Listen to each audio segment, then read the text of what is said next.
सरपंच साहब, लोकसभा चुनाव का बिल्कुल एंड की तरफ जा रहा है। किस तरीके के हालात गुरुग्राम लोकसभा के दिखाई दे रहे हैं, क्या कहोगे इसको लेकर? नहीं, एंड की तरफ नहीं बल्कि अब तूफान पर है। और अब जो है प्रचार प्रसार जो है वो तेजी पकड़े है। और बल्कि मैं तो ये कहूँ अभी कैंडिडेट जनता में तो जो कांग्रेस का कैंडिडेट तो अभी आया भी नहीं है। और दूसरे और कैंडिडेट हैं उनका आवाजाही चालू हुई है। आहिस्ता आहिस्ता सिनेरियो सामने आने लग गया।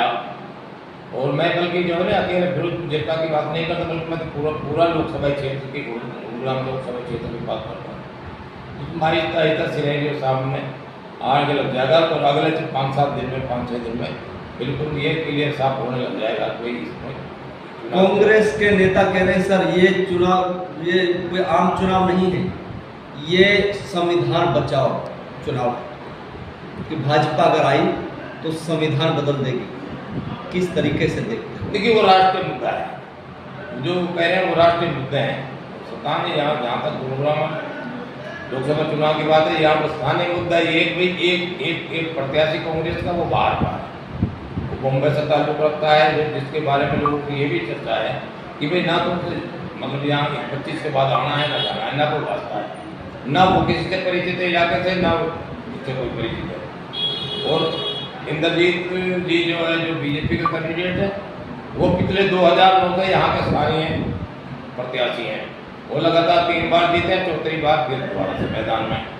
और वो अपने आप को इस मुद्दे पर भी, क्योंकि उन्होंने जो अब तक अपने लोकसभा क्षेत्र में काम कराए हैं उसके बेस पर, एक अपनी साफ छवि के बेस पर, एक उन्होंने जब भी कई, मैं खासतौर पे मेवात से बिलोंग करता हूँ, मेरा वास्तव अब मेवात है, तो जब भी कई नाजुक मुद्दे आए, कोई बहुत नाजुक मोड़ आए, नाजुक मसले आए, उन पर इंद्रजीत ने बेबाक रूप से हक और सच का साथ दिया, जिसमें व्यक्तिगत रूप से इंद्रजीत के खिलाफ कोई लहर नहीं। ये अलग बात है, राष्ट्रीय मुद्दों पर कोई बीजेपी से कोई किसी मामले में कोई आदमी असुविधा महसूस कर रहा हो, लेकिन राव साहब के नाम पर, इंद्रजीत के नाम पर यहाँ पर कोई लोगों में कहने के लिए कुछ। माननीय प्रधानमंत्री द्वारा एक भाषण दिया गया है सर राजस्थान में, वो मंगलसूत्र वाला बड़ा चर्चित हुआ है, वायरल भी हो रहा है, तो उस पर क्या प्रतिक्रिया होगी? देखिए, उन्होंने राज्य के परिप्रेक्ष्य में जो बात कही है वो मेरे लिए तो खेद की बात है, वो नहीं कहनी चाहिए उनको। लेकिन व्यक्तिगत रूप से मैं कहता हूँ राव इंद्रजीत जी किसी जात पात में कहीं नहीं। अच्छा, राव इंद्रजीत के लिए सारी जात, सारे क्षेत्र सब बराबर है। राव इंद्रजीत सिंह ने नूह रैली में एक भाषण दिया था, जीत तो मैं रेवाड़ी और गुरुग्राम से जाऊंगा। तो फिर मेवात की अगर बात करें तो कैसा मानते हैं आप? देखिए, बात यह है, मैं उस कार्यक्रम में था, उन्होंने अपने पिछले 3 बार के इतिहास को सामने रखकर ये बात कही थी। जब उनके भाषण को पूरे परिप्रेक्ष्य में देखा जाए तो उन्होंने ये कही थी कि 2009 में, 2014 में और 2019 में मैं गुड़गांव जिला और रेवाड़ी जिले से जीता हूँ, लेकिन दुख की बात यह है कि मैं मेवात जिले में हारा हूँ। तो मैं ये चाहता हूँ कि मेवात और यहाँ से भी मैं जीत के जाऊँ। तो मैं क्योंकि मेरा सैकड़ों साल पुराना मेरे पीढ़ियों का रिश्ता रहा है कि भाई मैं जीत कर तो उधर से भी आता रहा हूँ, और मैं चाहता हूँ कि यहाँ से भी मैं जीत कर जाऊँ, तो मेरे लिए काम करने में बहुत सुविधा और मैं आम जनता सर राव इंद्रजीत के विकास के मुद्दा जानना चाहती है, तो आप भली बात नहीं बता सकते क्योंकि आप बड़े ही समाज सेवी भी है और पत्रकार भी रहे हैं, अनुभवी भी है, बहुत लंबा अनुभव है। तो क्या ऐसे मुद्दे हैं जिससे आम मेवात के आम जन को उसका फायदा पहुंचा? देखिए, इसमें 2 बातें हैं।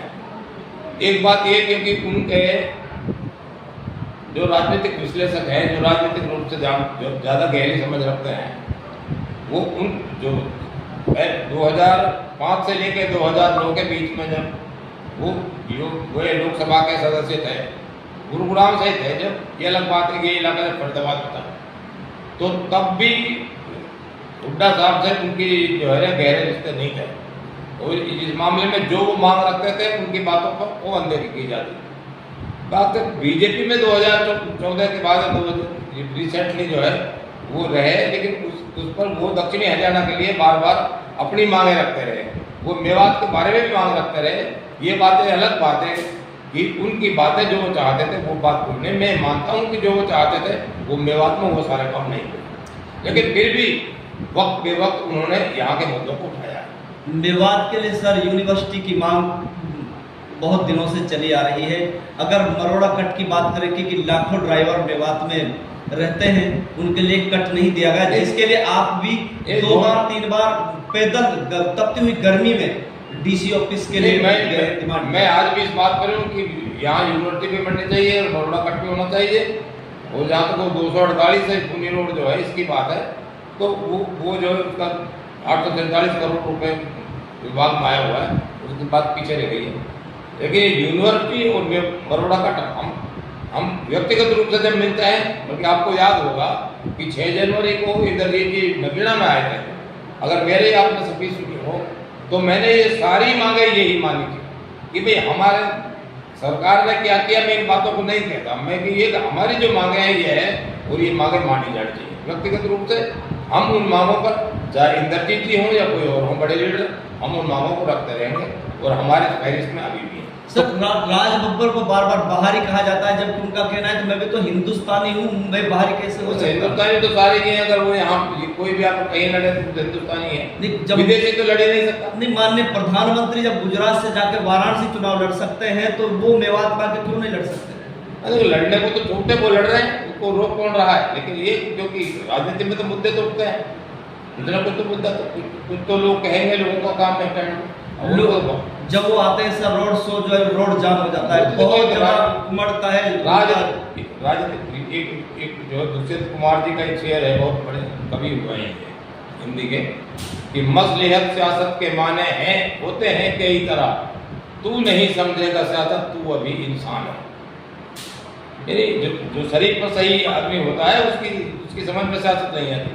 अब कोई अपना बचाव करेगा, अब भाई मैं शैतानी हूँ, कोई अब अपना ये कहेगा कि वो बाहर का है, तो कोई कहेगा कि मैं पंजाबी हूँ, कोई कहेगा मैं ये हूँ, कोई कहेगा मैं मीर हूँ। लेकिन जिससे जिसकी वोट बढ़ेगी वो कोई कुछ नारा कहेगा, कुछ मुद्दे उछाले जाएंगे, मांगे पीछे रह जाएंगे। चुनावों में मुद्दे उछाले जाते हैं, मांगे जनता की मांगे पीछे रहते हैं। जनता जो है, जनता तो झुंझुना है, कभी उसने बजा दिया, कभी उसने बजा दिया। ये जनता तो अपने मुद्दे जनता के रह जाते हैं और मुद्दे उछल जाते हैं। सर कांग्रेस का कहना है कि भाजपा केवल हिंदू मुस्लिम मंदिर मस्जिद और हिंदुस्तान पाकिस्तान की बात करती है। लेकिन राव इंद्रजीत जी जो है ना, यहाँ के जो स्थानीय प्रत्याशी है बीजेपी के, वो इन मुद्दों से जुड़ रहे। ये बात उन्होंने अपने कैरेक्टर से, व्यवहारिक रूप से, व्यक्तिगत रूप से साबित की है। मेवात में सर अस्पतालें हैं, लेकिन वहाँ डॉक्टर की सुविधाएं नहीं है। अगर वहाँ अल्ट्रासाउंड की मशीनें भी जो है जर्जर हालत में पड़ी हुई है। ये तो होनी चाहिए, जो कमी है वो कमी है। मेवात में बहुत जरूरत है। तो आप किसको, में भी कमियां हैं, मेवात के पिछड़ेपन में आप किसको जिम्मेवार मानते हो? नहीं, मैं तो सारे लीडरों को मानता हूँ, सारी सरकार को मानता हूँ। जो कहाँ तक नाम गिनवाए, सभी ने हमको लूटा है, भरोसा कर लिया जिन पर सभी। तो क्या लगता है कि राव इंद्रजीत सिंह जी गुरुग्राम लोकसभा से फिर जीत हासिल करेंगे, मेवात की समस्याएं पूरी होंगी? लेकिन मैं ये मानता हूँ कि अगर उनको यहाँ से ठीक वोट मिली तो हम वहाँ पकड़ के बाजू पकड़ के उनसे काम ले जाएंगे। ये उन्होंने हमसे वादा किया।